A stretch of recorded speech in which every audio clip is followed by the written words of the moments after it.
So happy Friday, everybody. Welcome to our bi-weekly Eastside RAP meeting, where we discuss impacts of homelessness on the east side of Santa Barbara. I'm Landon Rank with SB ACT. As a partnership with City of Santa Barbara. So we're joined by Barbara Anderson with the City Administrator's Office. And this is all a part of kind of our broader South County efforts to address homelessness throughout the region. Looks like we're a small group today. We'll see if others join in.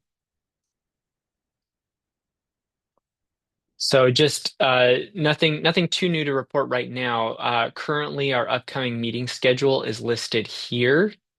So it's just every 2 weeks as usual. However, we are hoping to try to schedule our next in-person Eastside RAP meeting. So if you haven't yet, I'm hoping I can try and get those last survey responses today so I can try and pin down a date for this. We've done this, I think, twice now, hoping to try to do one once a quarter. It's just nice to actually be together in person once in a while for these discussions. And thanks to everybody who's already filled out the survey. I'll put the link in the chat window shortly. So we typically start off these meetings by opening it up for community members before we go to our service providers and city staff to share updates from their end. Right now, it looks like, Jose, you're the only community member on the call. Did you have any particular concerns or questions you wanted to raise today? Yes, just a question because I've noticed, because I read, the news on my computer, and one thing that caught my attention was LA is now starting to clean up a lot of the homeless camps and stuff like that. They're really cracking down. So I'm just wondering what is the progress here in the city of Santa Barbara as well as the county. So that's just my one question. How's that working out here, for our city and county? Thank you. Go ahead, Barbara. Was that specific to encampment response? Is that, Jose, is that what you were referring to? Excuse me? Were you referring to encampment response? I'm sorry, you were referring to another city and I missed the. Oh, Los Angeles, Los Angeles. They're doing, a big sweep in the LA area. Yeah, no, statewide, the governor has put in a directive for clearing encampments. And so, our team has been already regularly responsive. And again, our process is that we'd offer outreach, case management, supportive services to folks. And we notice that encampment for clearing, and then our code enforcement team comes with a contractor to help again respond to that, especially in the public right of way, especially along the transit corridor. And we have a really good relationship with Caltrans as we work to address encampments again along that transit corridor. So we always have folks, unfortunately, residing in encampments in the city, but our team is pretty responsive to making sure that people get the help that they need. Yes, well, just one more thing here.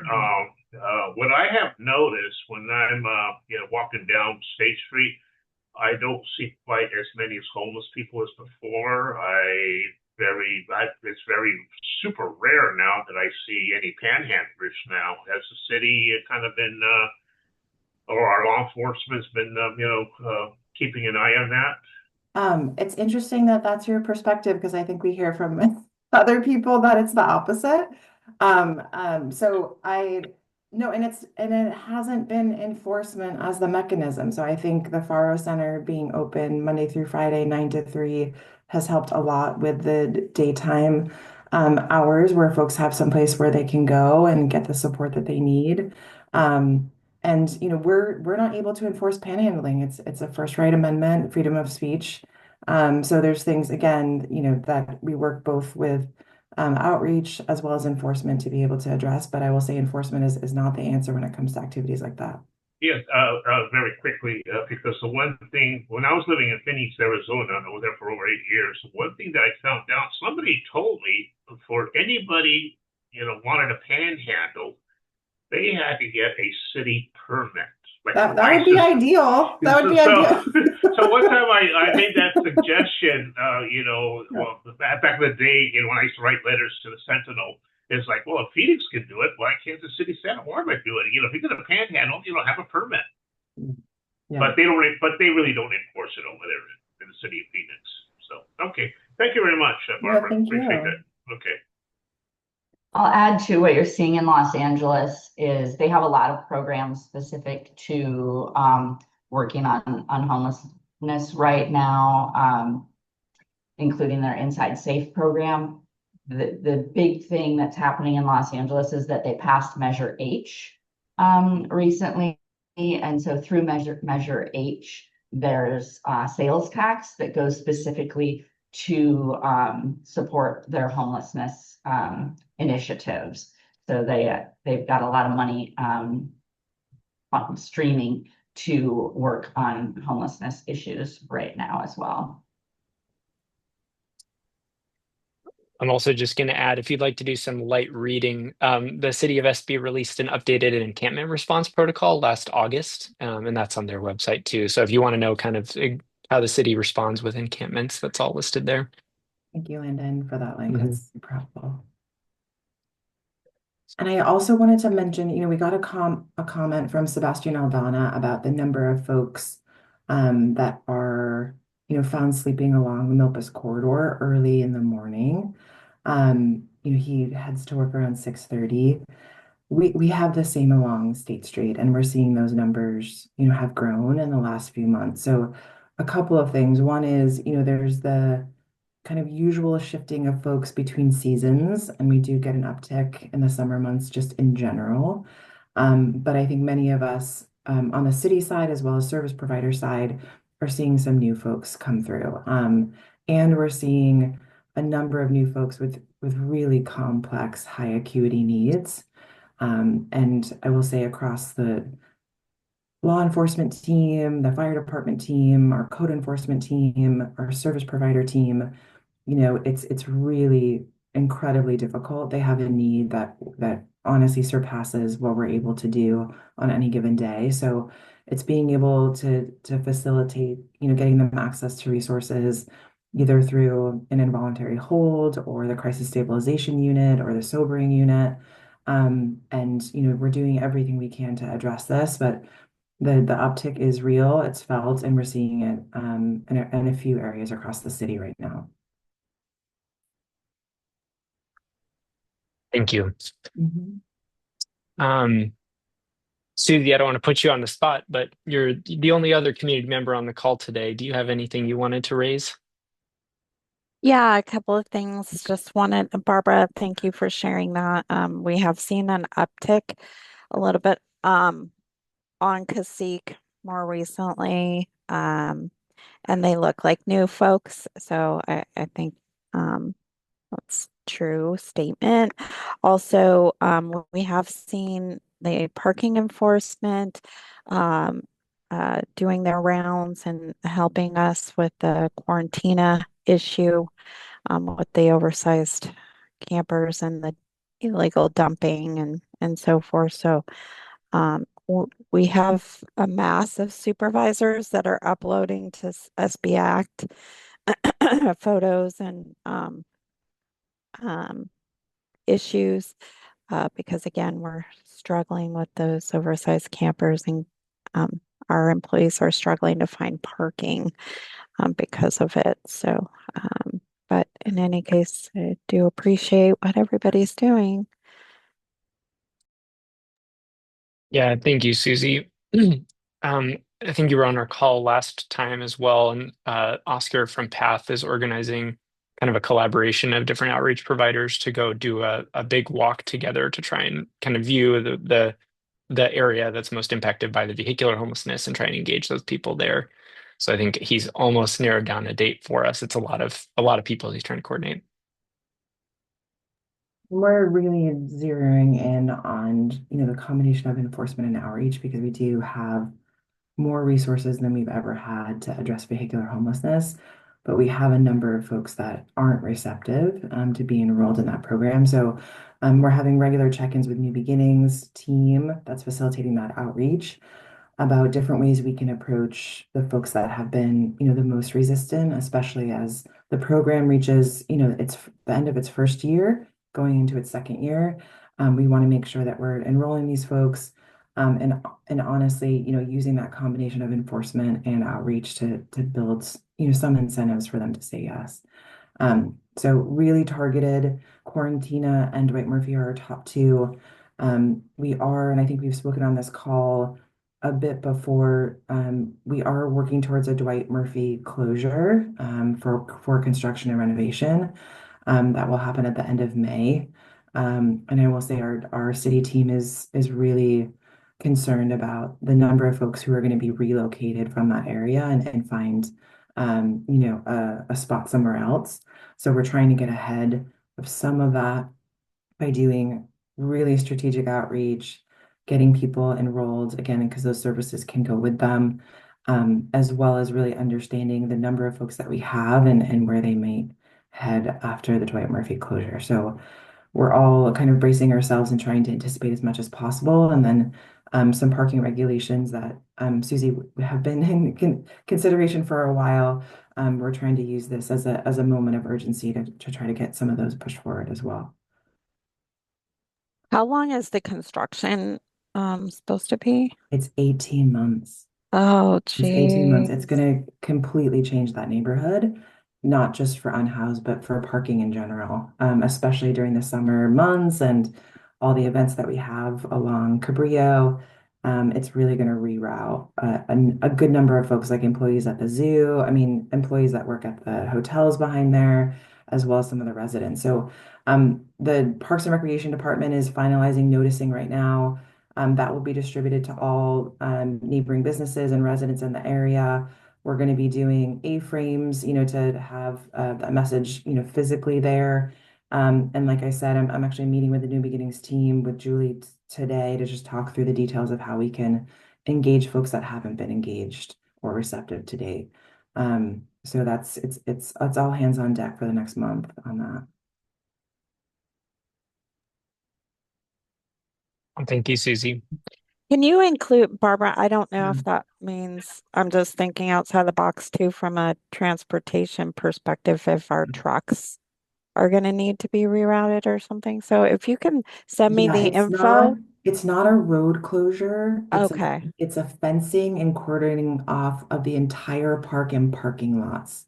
Okay. So yeah, so in terms Okay. of routes, still available, Okay. but it's all the folks that have parked along that area for a variety of reasons. So we'll definitely share the messaging here when it's Okay. finalized and being distributed, so you have that available.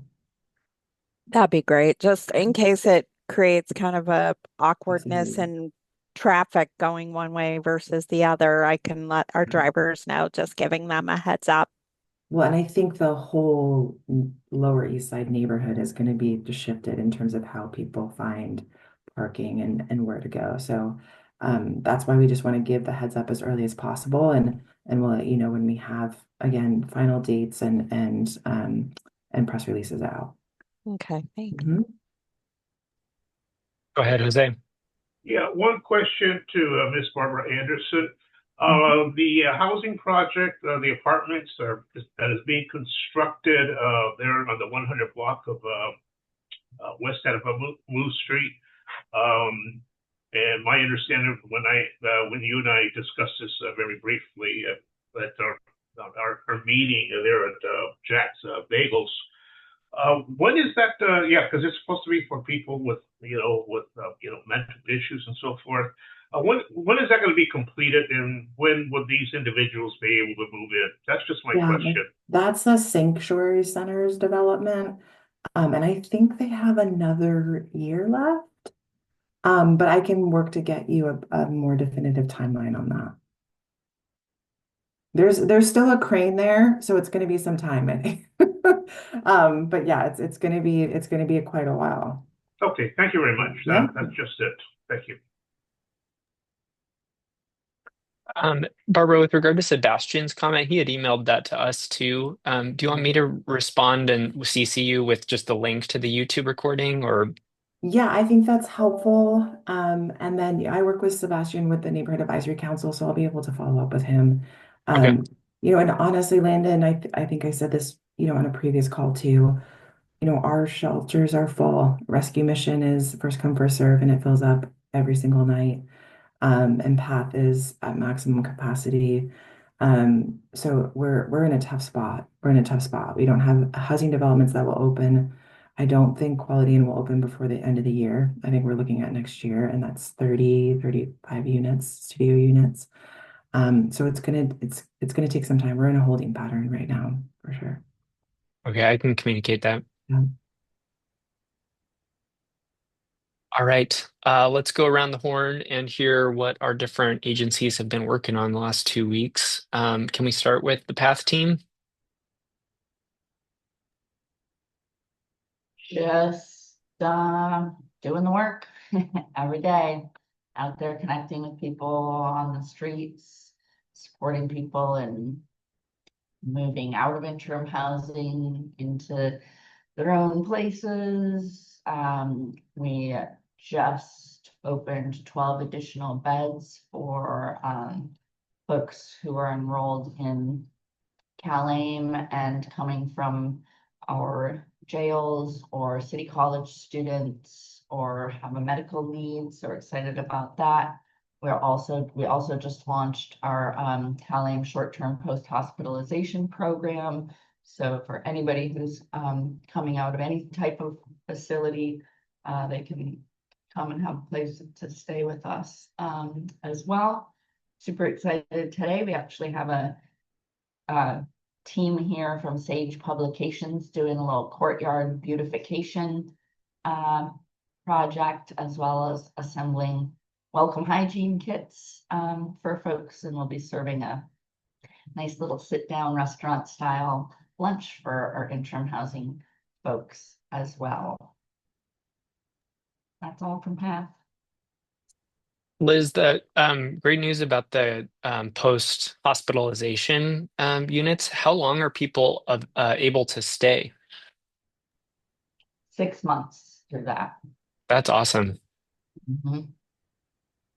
Yeah, that is key because there's so many people that once they get discharged from the hospital with nowhere to go, they're in an even worse spot than they were before. So I'm really glad you're able to offer that. All right, let's go to CityNet. Hi, good morning. Our efforts have been focused on Dwight Murphy Park and the Montecito on and off ramps since there are clearings coming up. We did talk to a couple people on the off ramp of Montecito, just letting them know, making sure they're connected. Some of them are familiar faces, some of them are a little bit newer. So just letting them know of the resources. Dwight Murphy, it tends to be the same people that we see there consistently. So just trying to get them to actually engage and enroll in services. Um, we've also been to the Los Patos area, updating Fulcrum and the Montecito regions as well. We had one enrollment yesterday. So finally, after trying to convince this individual to work with us for a couple months, we were able to enroll the person. So yeah, our efforts have been just letting people know about the clearings coming up. Thank you. Thank you, Alondra. I have And a question. Is there, Alondra, maybe you can on the next call provide some data points on like the amount of people that you're outreaching and kind of the impact, the number of people that are um, taking you up on the resources. Yeah, for example, when we went out to um specifically the not Montecito, the Milpas off ramp, we talked to, I believe, 5 people. Um, 3 of them are people that we see here consistently at the Faro Center and that we've been connected to in the past. 2 of them are new faces to us.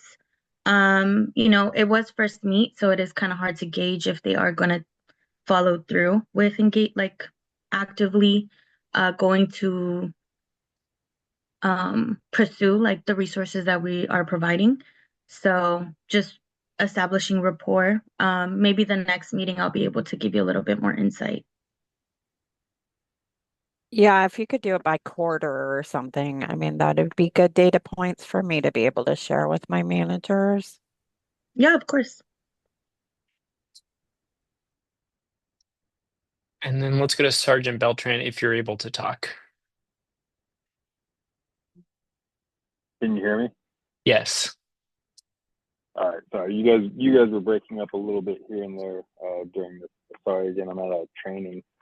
I was able to break away and just jump on the phone real quick. But from us, I don't really have a whole lot of updates other than enforcement from us may have been a little bit on the lacking side, maybe in the last week or so, because we've had some trainings, and then we also had some people leave the unit. But we're going to be testing for new positions in the next week or two, so we should hopefully be able to replace one, maybe two more CAT officers, and in the next, I'd say 2 to 3 weeks, they'd be able to start after the testing. And then Sergeant Bruno Peterson, he will be starting on Monday as the new CAT sergeant. And he's previously been on this unit as an officer, so he comes with a lot of experience and is a really hard worker, really good guy. So we're looking forward to having him. And then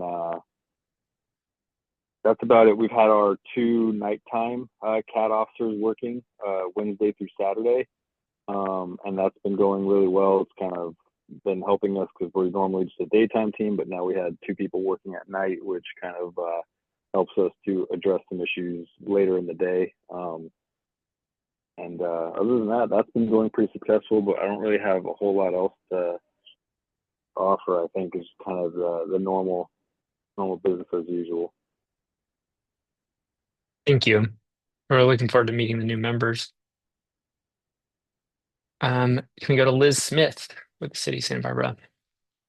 Sure. So Andrew is out today, but he just wanted me to share that our weekly litter cleanups continue Wednesdays and Fridays, and that is Delgara Quarantina, let's see, Milpas, the Railroad Corridor, Quarantina, and Cacique, and then also power washing of the underpasses weekly on Tuesdays and Fridays.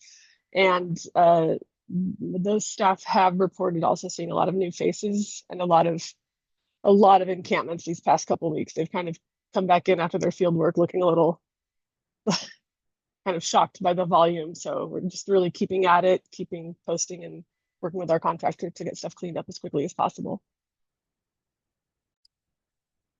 Okay, good to know.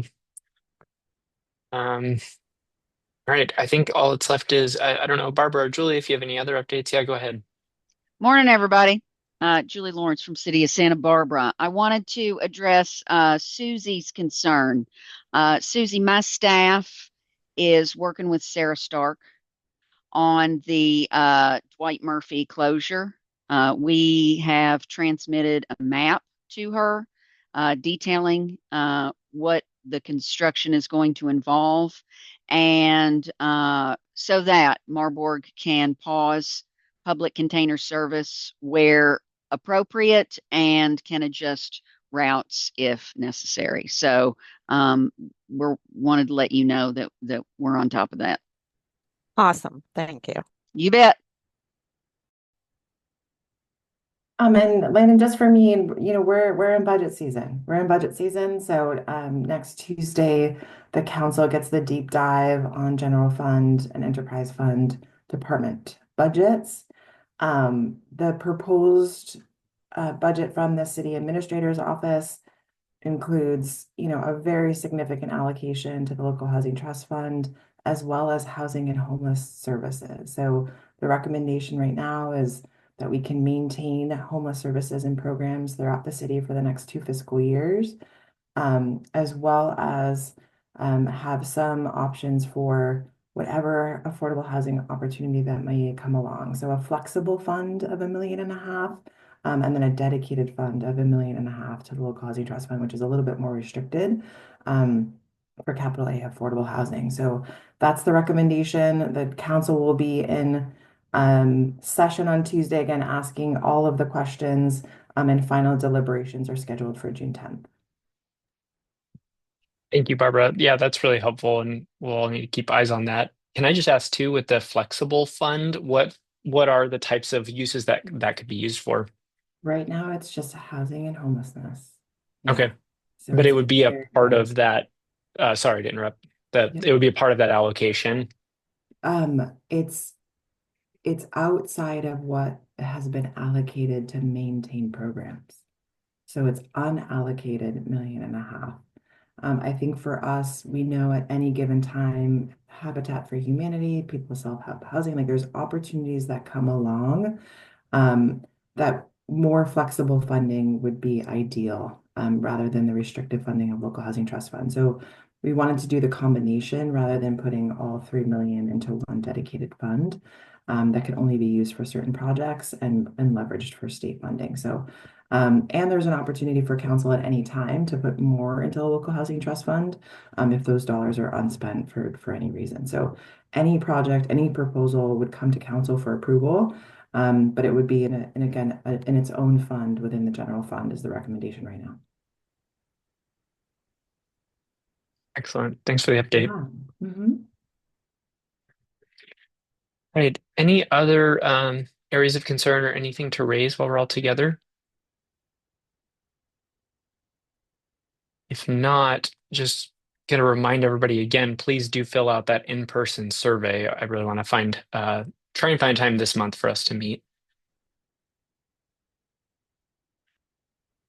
Oh, and Landon, I just wanted to mention too, as part of the budget proposal is a city administrator's office reorganization.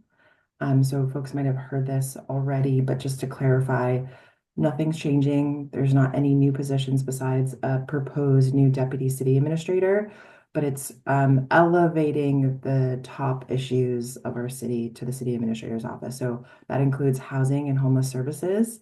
It includes community vitality initiatives and economic development, like the State Street Master Plan, and then all of downtown services. So both divisions would be categorized under this new program called Downtown Services with the downtown parking team. All of that would be reporting to the city administrator through a new deputy city administrator. So again, a proposal that the council will consider more on Tuesday. But if anyone has any questions, let me know. I think it's exciting to see that these issues are being elevated to that level and the importance of them is really being weighted by the city administrator. So appreciate that there's a new boss in town and she'll have been here for a year, I think, in a week. So, so a lot has happened in a year so far. Thanks, everybody. Thank you. Well, at this time, we'll close the meeting for community members. I just want to chat briefly with everybody about the high acuity list. So thank you to our community members and have a great weekend. Thank you. Bye-bye. Bye. Thank you.